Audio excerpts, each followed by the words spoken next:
हम देखिए आज आपका नया टॉपिक शुरू हो रहा है। हमने पिछली कक्षाओं में शक्ति सत्ता वैधता के बारे में पढ़ा था कि शक्ति सत्ता वैधता में क्या अंतर है और इन तीनों ही अवधारणाओं का अलग अलग हमने अर्थ, परिभाषा, विशेषताएं, इन तीनों में अंतर और इनका पारस्परिक संबंध पढ़ा था। आज आपका टॉपिक है राजनीतिक व्यवस्था की अवधारणा। तो देखिए आपका नया टॉपिक आज से स्टार्ट हो रहा है, वो है राजनीतिक व्यवस्था की अवधारणा। तो देखिए समाज में अनेक व्यवस्थाएं हैं, जैसे कि सामाजिक व्यवस्था, आर्थिक व्यवस्था, धार्मिक व्यवस्था, सांस्कृतिक, राजनीतिक व्यवस्था। और जो राजनीतिक व्यवस्था है इन सभी व्यवस्थाओं में से एक उप व्यवस्था है। तो देखिए समाज में हम विभिन्न तरह की व्यवस्थाओं की बात मैंने आपको बताई, किस प्रकार से समाज में विविध तरह की व्यवस्थाएं हैं। उनमें से जो राजनीतिक व्यवस्था है वो क्या है? उप व्यवस्था है।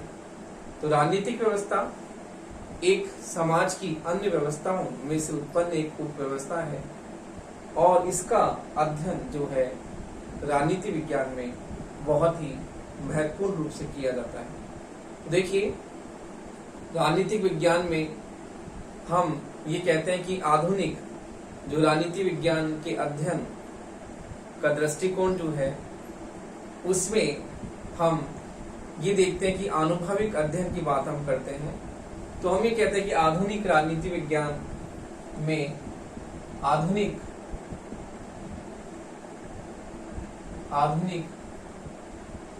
राजनीति विज्ञान के अध्ययन का दृष्टिकोण राजनीति विज्ञान के आधुनिक राजनीति विज्ञान के अध्ययन का दृष्टिकोण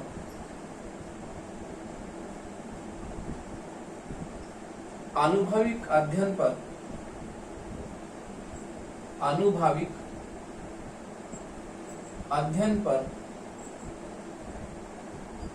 आधारित होना चाहिए। आनुभविक अध्ययन पर आधारित होना चाहिए।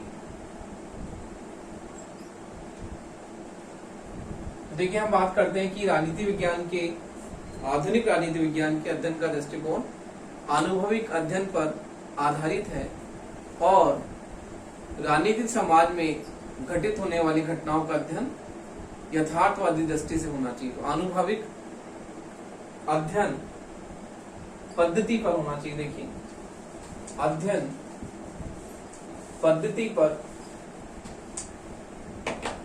आनुभविक अध्ययन पद्धति पर आधारित है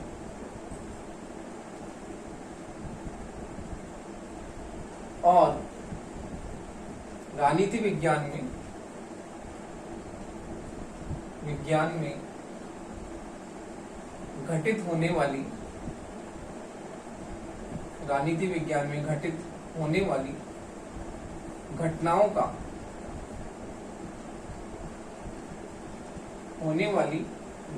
का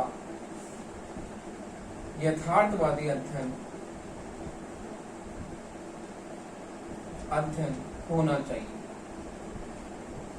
यथार्थवादी अध्ययन होना चाहिए। तो देखिए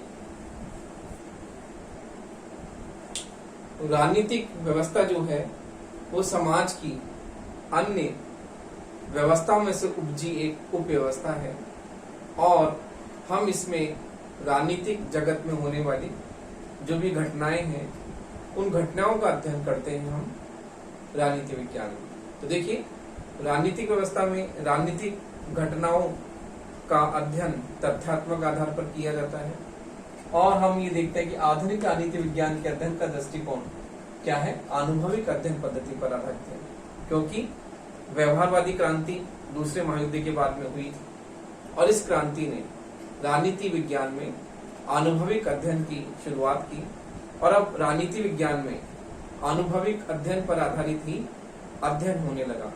अब अध्ययन को अधिक से अधिक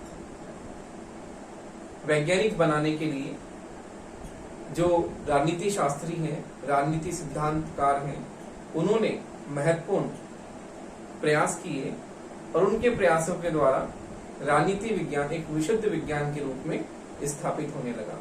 और अब राजनीति विज्ञान में जिस प्रकार से आदर्शवादी और मूल्यात्मक और नैतिकता पर आधारित जो दर्शन था उसके स्थान पर अब राजनीति में अब यथार्थवादी अध्ययन शुरू होने लगा। अब प्लेटो और सोक्रेटिस के समय, सोफिस्ट विचारकों के समय में जिस प्रकार से उस चिंतन में हम देखते हैं कि किस प्रकार मूल्य नैतिकता को ही राजनीति विज्ञान में महत्वपूर्ण स्थान दिया गया और सिद्धांत निर्माताओं ने उसी आधार पर अपने सिद्धांत प्रतिपादित किए। जैसे कि हम प्लेटो का चिंतन देखते हैं, प्लेटो में और सुकरात के चिंतन में हमें ये तत्व देखने को मिलते हैं। लेकिन व्यवहारवादी क्रांति के बाद में राजनीति विज्ञान में जो है अध्ययन, वैज्ञानिक अध्ययन पद्धति का समावेश हुआ और इसकी हम जो है चरम पराकाष्ठा देखते हैं अरस्तु के चिंतन में। अरस्तु के चिंतन में हम ये देखते हैं कि अरस्तु जो है उसके चिंतन में मुख्य रूप से आनुभविक अध्ययन पद्धति का उसने जो है श्री गणेश किया। इसलिए अरस्तु को हम राजनीति विज्ञान का जनक कहते हैं, उसे फादर ऑफ पॉलिटिक्स कहा जाता है, क्योंकि उसने जो है अपना अध्ययन तथ्यात्मक अध्ययन किया। अपने अध्ययन को उसने मूल्यों के स्थान पर उसने यथार्थवादी अध्ययन की शुरुआत की। उसने जिस प्रकार से उसने अपने सिद्धांत प्रतिपादित किए, जैसे कि उसने राजनीति विज्ञान में तुलनात्मक अध्ययन पद्धति की शुरुआत की और राजनीति विज्ञान में आनुभविक अध्ययन की पहल उसने की। तो देखिए अरस्तु भी जो है वो उसका महत्वपूर्ण योगदान है राजनीति विज्ञान में यथार्थवादी अध्ययन की शुरुआत की। और इस प्रकार हम ये देखते हैं कि अरस्तु ने अपने सिद्धांतों का निर्माण यथार्थवाद के आधार पर किया। जैसे कि उसने अपने क्रांति का सिद्धांत प्रतिपादित किया, उसने अपने संविधानों का वर्गीकरण का सिद्धांत प्रतिपादित किया। तो उसके चिंतन में हमें यथार्थवादी जो है वो उसका अध्ययन यथार्थवाद पर आधारित हम मानते हैं, उसका अध्ययन यथार्थवाद पर आधारित है। और उसने राजनीति विज्ञान में उस समय में उसने अनुभविक अध्ययन की शुरुआत की। तो देखिए इस प्रकार हम ये कहते हैं कि राजनीति विज्ञान में जो है वो किस प्रकार से व्यवस्थावादी दृष्टिकोण के लक्षण मौजूद हैं। तो देखिए इस प्रकार आधुनिक युग में राजनीति विज्ञान ने समाजशास्त्र से इस व्यवस्था को ग्रहण किया है। तो देखिए आधुनिक समय में, आधुनिक युग में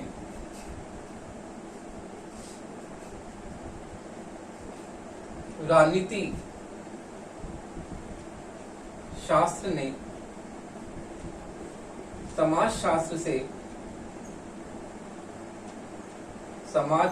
से व्यवस्था सिद्धांत को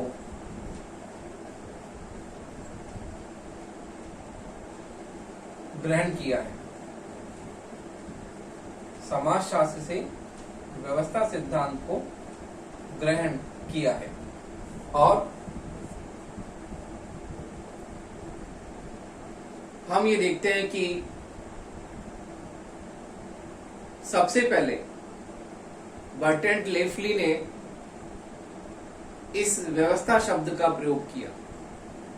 तो देखिए बर्ट्रैंड से ग्रहण किया और समाजशास्त्र ने इसे समाजशास्त्र ने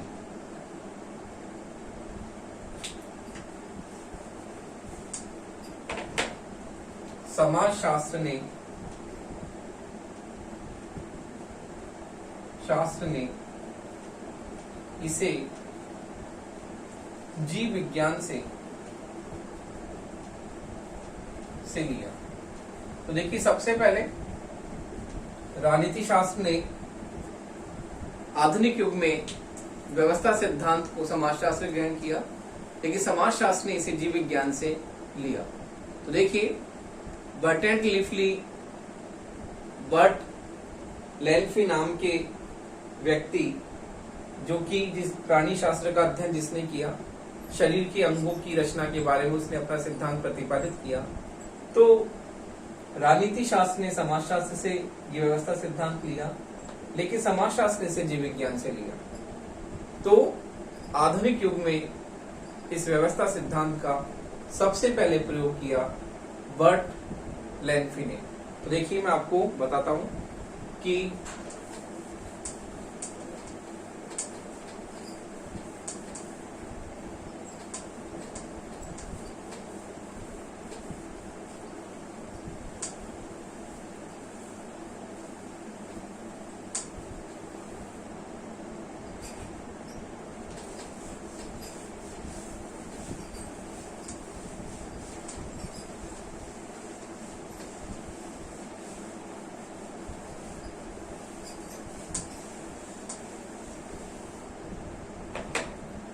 देखिए,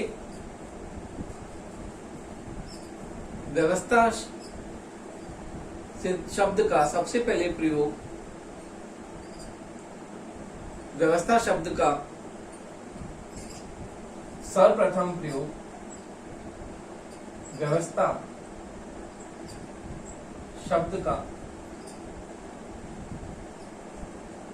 सर्वप्रथम प्रयोग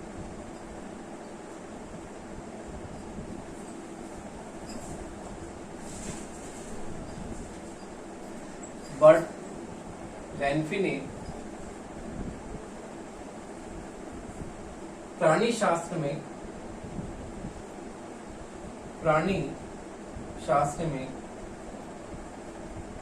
मानव शरीर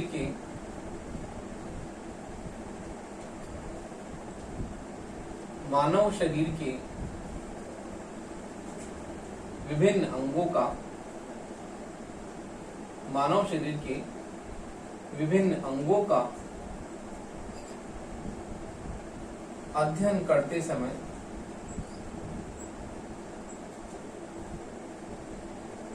प्रयोग किया। तो देखिए, व्यवस्था शब्द का सबसे पहले प्रयोग बर्ट लेल्फी ने किया, प्राणी शरीर के अध्ययन के में विस्तृत प्रसंग में किया। उसने प्राणी शरीर के अध्ययन के प्रसंग में, प्राणी शास्त्र में उसने इस शब्द का प्राणी शरीर के अध्ययन के प्रसंग में उसने इस शब्द का प्रयोग किया। तो सबसे पहले व्यवस्था सिद्धांत का प्रयोग बर्ट लेल्फी ने किया।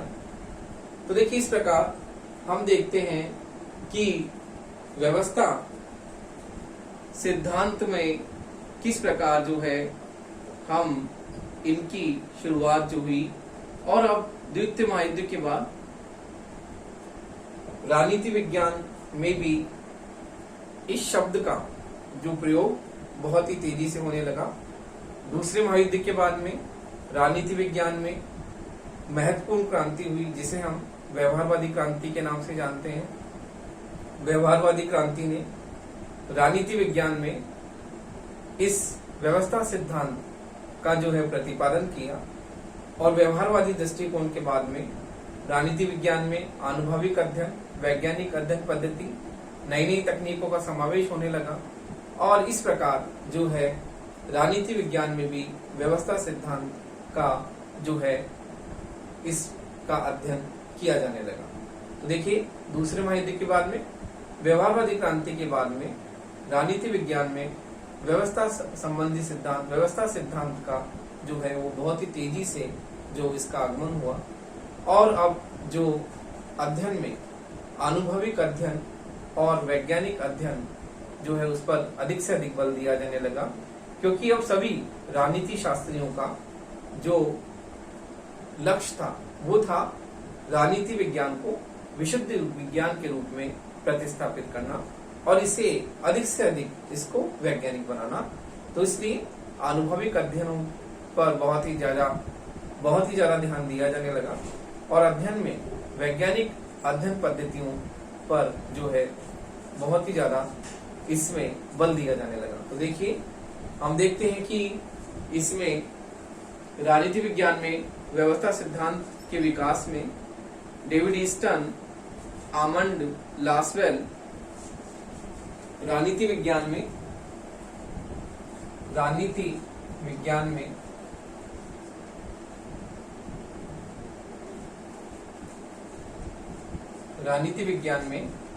व्यवस्था सिद्धांत के प्रतिपादन में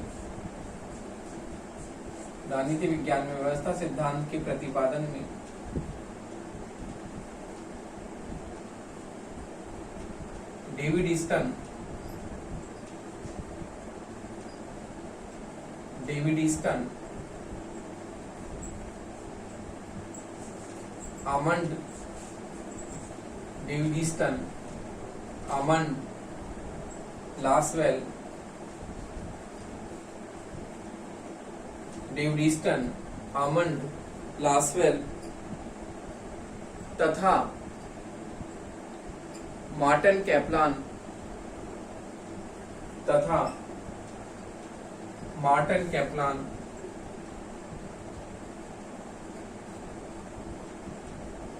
आदि का विशेष योगदान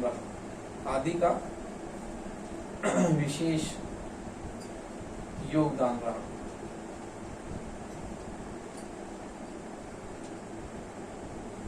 तो देखिए, राजनीति विज्ञान में व्यवस्था सिद्धांत के प्रतिपादन में डेविड ईस्टन, आमंड लासवेल तथा मार्टिन कैप्लान का विशेष रूप से योगदान जो है बहुत ही महत्वपूर्ण रहा और डेविड ईस्टन ने व्यवस्था सिद्धांत को प्रतिपादित करने में अपना महत्वपूर्ण योगदान दिया। इस प्रकार राजनीति विज्ञान में भी, क्योंकि राजनीति विज्ञान एक उप व्यवस्था है समाज की अन्य व्यवस्थाओं की, और अब राजनीति विज्ञान में व्यवस्था सिद्धांत पर बहुत अधिक बल दिया जाने लगा और अध्ययन में इसका समावेश किया गया। तो देखिए, एक विचारक है पिनॉक एम स्मिथ, उसने कहा है कि एक राजनीतिक व्यवस्था समाज का एक उप समूह अथवा उसका एक पहलू है। तो देखिए, पिनॉक एम स्मिथ की परिभाषा बहुत ही महत्वपूर्ण है।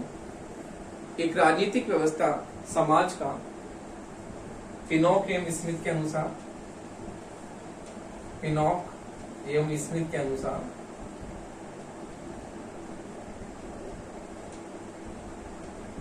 एक राजनीतिक व्यवस्था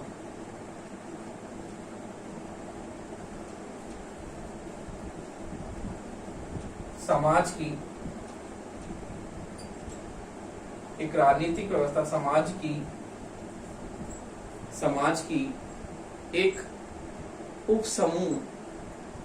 समूह अथवा उसका एक पहलू है। एक उप समूह अथवा उसका एक पहलू है।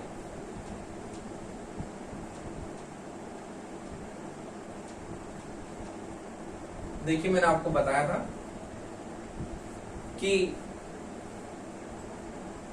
राजनीतिक व्यवस्था जो है वो समाज की एक उप समूह अथवा एक उप व्यवस्था है, उसका एक पहलू है।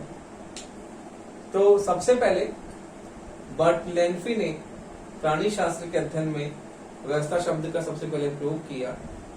फिर दूसरे महायुद्ध के बाद में राजनीति विज्ञान में भी व्यवस्था सिद्धांत की बात की जाने लगी और इसके योगदान में महत्वपूर्ण रूप से डेविड ईस्टन का हम नाम लेते हैं। डेविड ईस्टन ने व्यवस्था संबंधी सिद्धांत का प्रतिपादन जो है वो किया।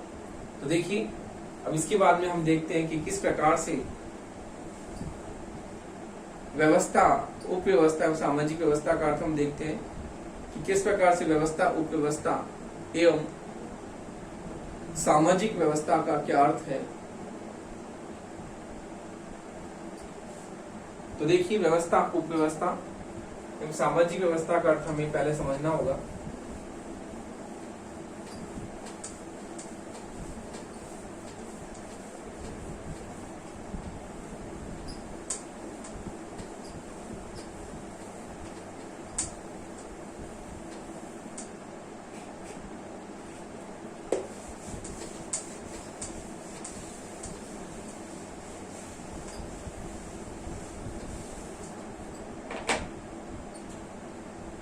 देखिए व्यवस्था, उपव्यवस्था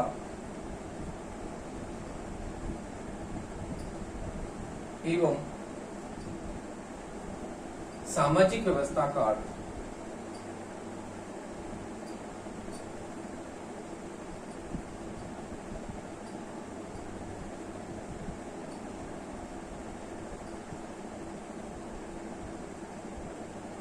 सामाजिक व्यवस्था का अर्थ, व्यक्ति की व्यवस्था, उपव्यवस्था एवं सामाजिक व्यवस्था का अर्थ हम देखते हैं। किस प्रकार से हम देखते हैं कि राजनीति विज्ञान के आधुनिक दृष्टिकोण के अनुसार जो राजनीतिक व्यवस्था है वो समाज की संपूर्ण व्यवस्था की क्या है, एक उपव्यवस्था है। तो देखिए समाज की संपूर्ण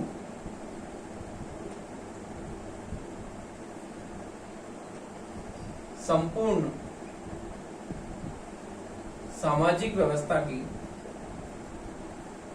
संपूर्ण सामाजिक व्यवस्था की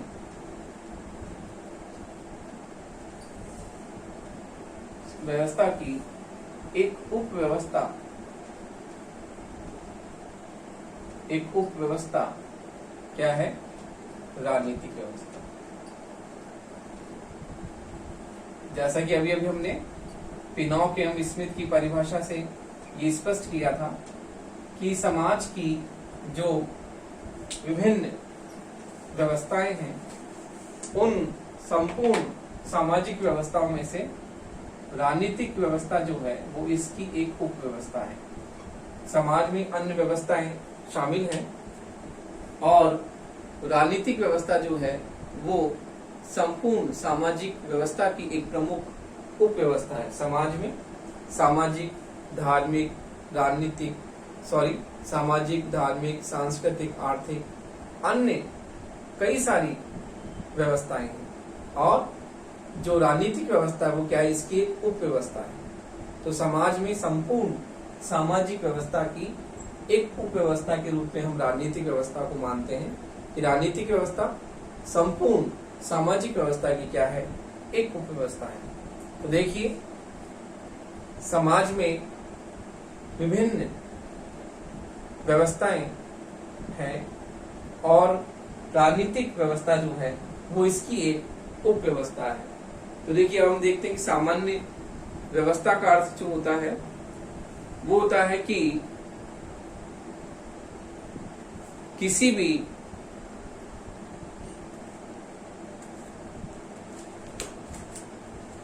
कोई भी संगठन में एक महत्वपूर्ण घटक के रूप में व्यवस्था होती है जो कि उसे क्या करती है, परिभाषित करती है। तो देखिए हम व्यवस्था जो के नाम पर हम देखते हैं कि व्यवस्था कि किसी भी संगठन में व्यवस्था जो होती है बहुत ही महत्वपूर्ण होती है और उसी पर ही जो हम उसे आधारित मानते हैं। तो देखिए हम समाज में व्यवस्था का सामान्य अर्थ ये लेते हैं कि व्यवस्था किसी भी संगठन में उसको कहते हैं जो व्यवस्थित रूप से किसी भी कार्य पद्धति से संबंधित होती है। तो देखिए राजनीतिक व्यवस्था संपूर्ण सामाजिक व्यवस्था की एक उपव्यवस्था है। इसलिए राजनीतिक व्यवस्था में हम राजनीतिक घटनाओं, राजनीतिक क्रियाओं, इनके अध्ययन की बात करते हैं और हम ये देखते हैं कि व्यवस्था के शब्दों में हम एक उपव्यवस्था को हम इसे मानते हैं। तो उपव्यवस्था का जो मतलब है वो ये होता है कि आधुनिक काल में व्यवस्था का सबसे पहले प्रयोग प्राणी शास्त्र में किया गया और प्राणी शास्त्र के बाद में हम समाज की अवधारणाओं को लेते हैं कि समाज शास्त्र से हमने इस अवधारणा को लिया। तो समाज शास्त्र में सामाजिक व्यवस्था और भी कई सारी व्यवस्थाएं हैं, और उन व्यवस्थाओं में हम राजनीतिक व्यवस्था को इसकी एक उपव्यवस्था मानते हैं। तो देखिए अब हम देखते हैं राजनीतिक व्यवस्था का अर्थ एवं परिभाषा क्या है, उसके बारे में हम अब डिस्कस करते हैं। राजनीतिक व्यवस्था का अर्थ एवं परिभाषा क्या है।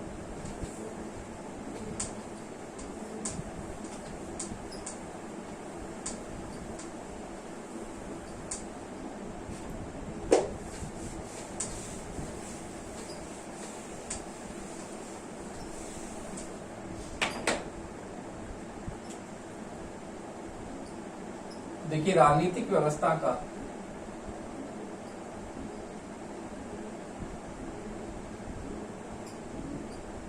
अर्थ एवं परिभाषा, राजनीतिक व्यवस्था का अर्थ एवं परिभाषा।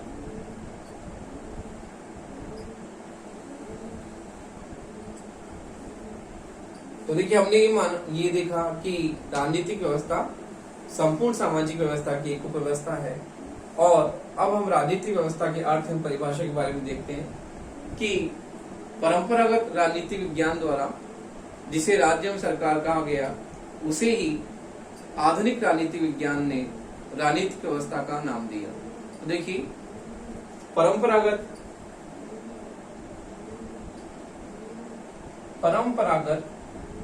राजनीति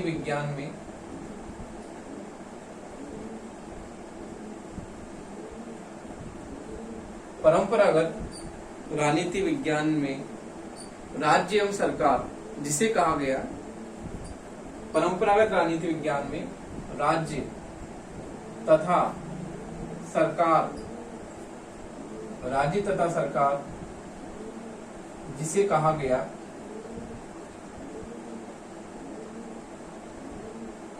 आधुनिक समय में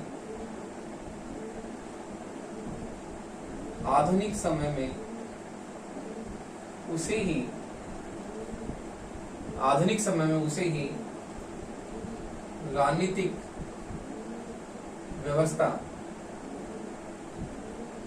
राजनीतिक व्यवस्था का नाम दिया गया।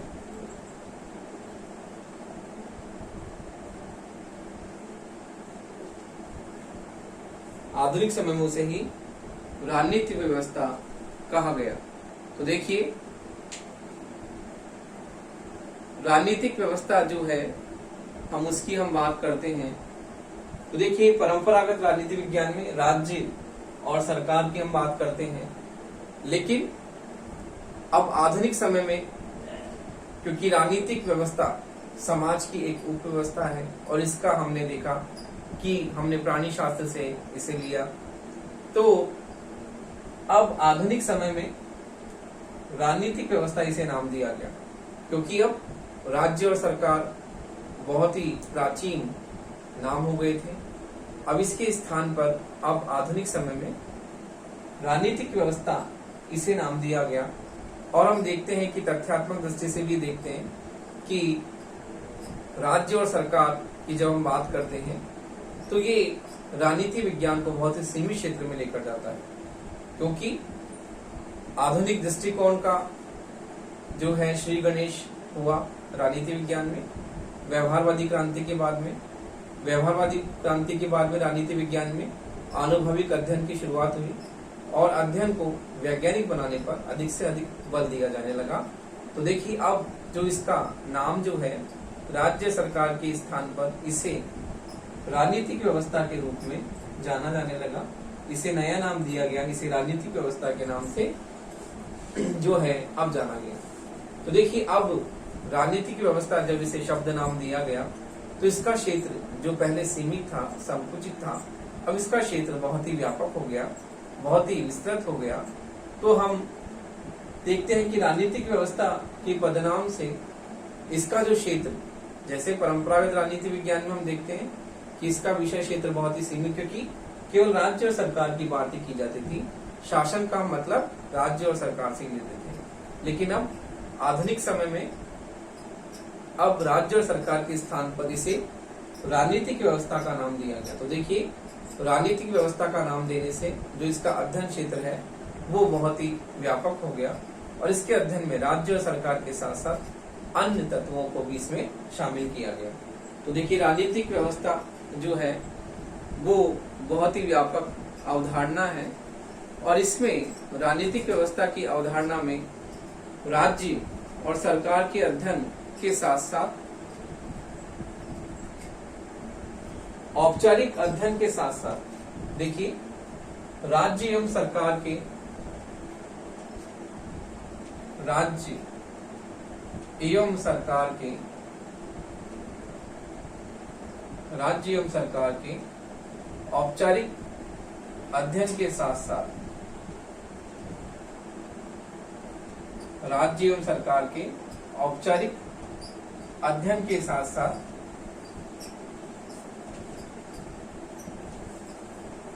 अनौपचारिक अध्ययन को भी अनौपचारिक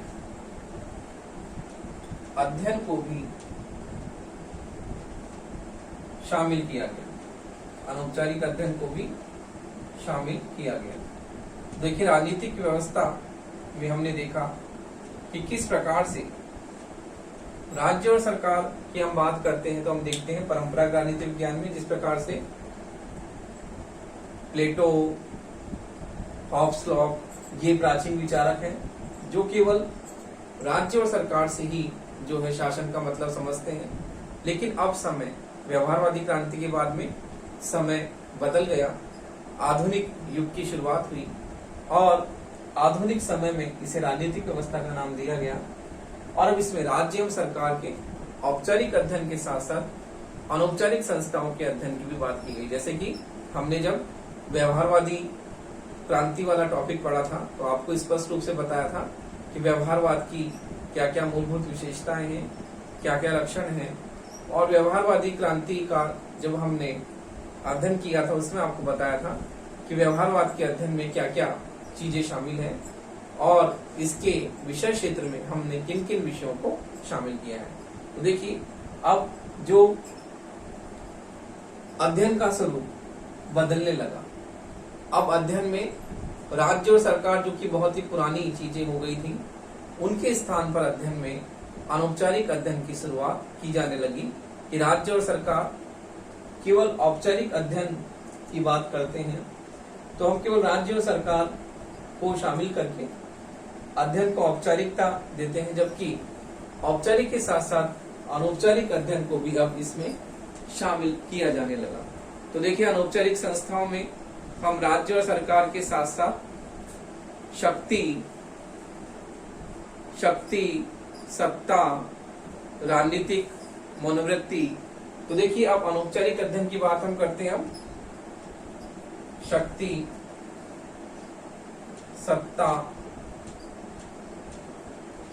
सत्ता, राजनीतिक मनोवृत्तियां, शक्ति, सत्ता, राजनीतिक मनोवृत्तियां,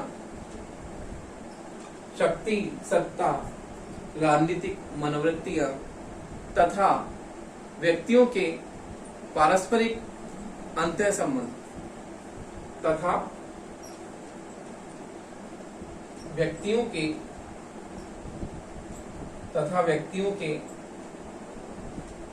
पारस्परिक अंतः संबंध, व्यक्तियों के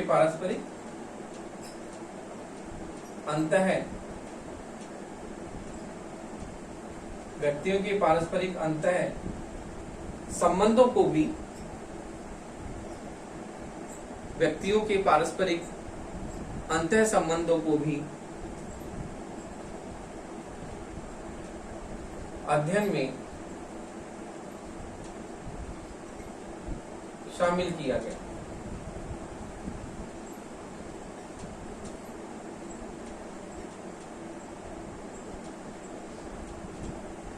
तो देखिए जहां पर परंपरागत राजनीति विज्ञान में हम राज्य और सरकार से ही राजनीति विज्ञान का सरोकार समझते थे कि राजनीति विज्ञान में राज्य और सरकार जैसी औपचारिक संस्थाओं का ही अध्ययन शामिल है। अब जब व्यवहारवादी क्रांति हुई उसके बाद में हम देखते हैं कि राजनीति विज्ञान में राज्य और सरकार के साथ साथ औपचारिक अध्ययन के साथ साथ अनौपचारिक अध्ययन पर भी इसमें बल दिया जाने लगा। और अनौपचारिक संस्थाओं में हम देखते हैं कि शक्ति, सत्ता, राजनीतिक मनोवृत्तियां तथा व्यक्ति के पारस्परिक अंतर संबंधों को भी इसमें शामिल किया जाने लगा कि व्यक्ति के जो पारस्परिक अंतर संबंध है उसको कौन कौन सी चीजें प्रभावित करती हैं, उनका अध्ययन भी इसमें शामिल किया गया। जैसा कि हमने बताया था आपको जब व्यवहारवादी क्रांति पढ़ी थी कि व्यवहारवादी क्रांति में उसका जो मुख्य जो केंद्र था वो था व्यक्ति का राजनीतिक व्यवहार, और व्यवहारवाद में हम अध्ययन का केंद्र बिंदु व्यक्ति के राजनीतिक व्यवहार को ही मानते हैं कि व्यक्ति के राजनीतिक व्यवहार के इर्द गिर्द ही व्यवहारवादी जो है वो अध्ययन करते हैं और व्यक्ति के राजनीतिक व्यवहार को ही अध्ययन का केंद्र बिंदु मानते हैं। तो देखिए इस प्रकार राजनीतिक व्यवस्था सिद्धांत में हम विषय की व्यापकता को शामिल करते हैं कि किस प्रकार से राजनीतिक व्यवस्था जो है वो समाज की एक उप व्यवस्था है, और उप व्यवस्था होने के बाद भी हम इसमें राजनीतिक मनोवृत्तियां, राजनीतिक घटनाओं का हम इसमें अध्ययन करते हैं। तो इस प्रकार हम ये देखते हैं कि राजनीतिक व्यवस्था जो इसे नाम दिया गया, इस विषय को राजनीतिक व्यवस्था के नाम से आधुनिक समय में इसे जाना जाने लगा। तो अब इसका विषय क्षेत्र जो कि पहले संकीर्ण था, संकुचित था, अब इसका विषय क्षेत्र बहुत ही व्यापक होने लगा और इसमें शक्ति, सत्ता और राजनीतिक मनोवृत्तियों के साथ साथ व्यक्तियों के पारस्परिक अंतर संबंधों को भी इसमें शामिल किया जाने लगा।